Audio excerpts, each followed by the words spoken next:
Does the prisoner swap of one U.S. POW in exchange for 5 high-level Taliban detainees jeopardize the safety of Americans across the globe? The release of Sergeant Bergdahl sparked sharp debate over the weekend. Sergeant Bergdahl is the last of the Americans that have been held in Afghanistan, and we felt that as the war is winding down, it was our sacred obligation, given the opportunity to get him back, that we do so. And we did so in a way that has brought him back. I think there are legitimate questions about these individuals who are being released and the conditions under which they will be released.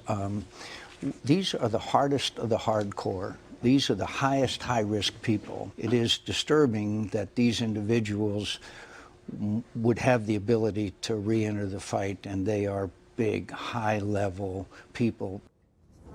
Susan Rice and John McCain. Well, let's ask another expert. We have 26-year U.S. Air Force veteran Colonel Cedric Leighton joining us. He has substantial special ops experience in particular. Thank you very much for joining us, Colonel. It's my pleasure, Simon. Thanks so much for having me. So this has sparked a controversy. You heard the pundits yesterday, or at least a couple of them. Does this put Americans overseas in hotspots at risk?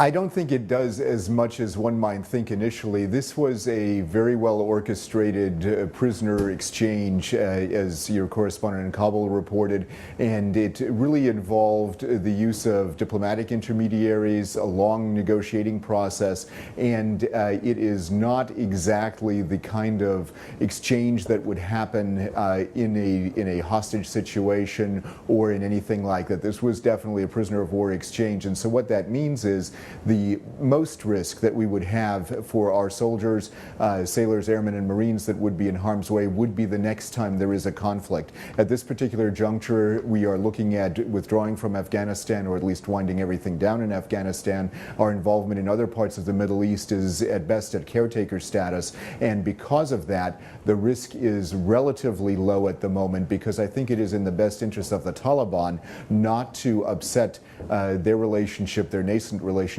with the U.S., and that's the difference right now. Can you square that with what John McCain said? Senator McCain said that they are tough nuts, basically. Words to that effect. These are really tough, hard men, and do we want to be going to war against them? Do they get in a year's time and Qatar lets them free? Do they just get back on the battlefield, start doing nasty stuff? Well, certainly that's a risk that they would go back on the battlefield, but my suspicion is that if they do go back on the battlefield, it would be to reinstitute the Taliban regime in Afghanistan, and that if they did go after American targets, it would be something that they would do as part of that process. They are tough people. They are among the most hardened, battle-hardened people on the planet, but they are also folks that have lives. They have a desire to, I'm sure, reunite, with their organization, potentially with their families, and they will do that under the supervision of the Qatari officials as well as U.S. officials. So it's a little bit different than than what we would normally suspect, and it is not a carte blanche for these people to go and wreak havoc on U.S. installations. Could they do it? Sure, they could, but they are going to be under a lot of constraints not to do so. And it's really up to our intelligence agencies to make sure that doesn't happen. And they're going to be in Qatar. Are we going to be able to trust the Qataris, the intelligence services there, to do a good job and work hand in glove with U.S. special services?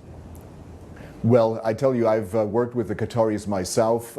They are very efficient, especially from a counterintelligence perspective. They have an ironclad control over the country, and they are able to handle these things very well in a very efficient manner. So I don't believe that the Qataris are going to create a situation that would put us at risk and potentially jeopardize this deal. I mean, it remains to be seen, of course, that the proof will be in the actions. But based on my experience, I would say the Qataris can in fact be trusted, and it is important to let them do this job, in essence, as a Switzerland of the Middle East. Okay, great stuff. Thank you very much for joining us, Colonel Cedric Leighton. We appreciate your time, sir.